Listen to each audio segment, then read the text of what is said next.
তাহলে তুমিও শুনে রাখো বাবা, মাসাইলেটা হলো এমন, ডাব খাইলে হয় না পাপ, আর জুনা খাইলে হয় গুনাহ।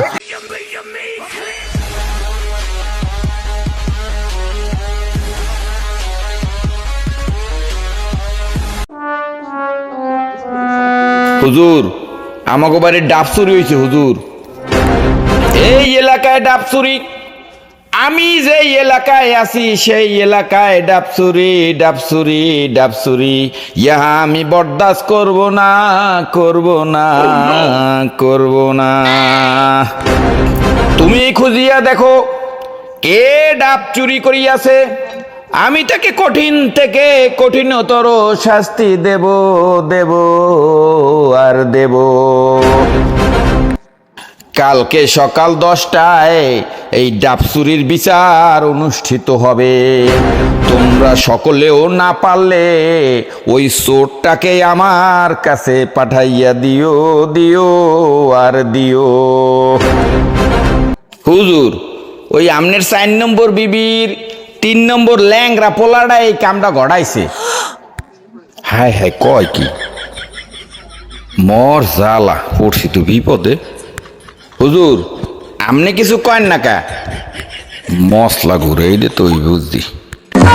কি কমু আমার ভাই, যখন শুনলাম আমার ছেলে ডাব চুরি করিয়াছে, তখন শুনে আমার একটা মশলার কথা মনে পইরা গেল। হুজুর, আপনি এই মশলাটার মাধ্যমে একটা উপযুক্ত সমাধান দেন, আমি আর বিচার চাই হুজুর। তুমি বলো, আমার ছেলে কি ডাব খাইছে না ঝুনা খাইছে? কোনটা কমু আর কি মশলা দেয়? হুজুর, আমনের পোলা ডাব খাইছে হুজুর। তাহলে তুমিও শুনে রাখো বাবা, মাসাইলেটা হলো এমন, ডাব খাইলে হয় না পাপ, আর জুনা খাইলে হয় গুনাহ। যেহেতু ও ডাব খাইছে তাই ওর কোনো পাপ হয় নাই, তাই কালকে কোনো বিচারও হবে না। আর যদি জুনা খাইতো তাহলে গুনার ভাইয়ের ভারে সে আবিষ্ট হইয়া যাইতো, এবং কালকে সকাল 10টায় তার উপযুক্ত বিচার হইতো, হইতো আর হইতো।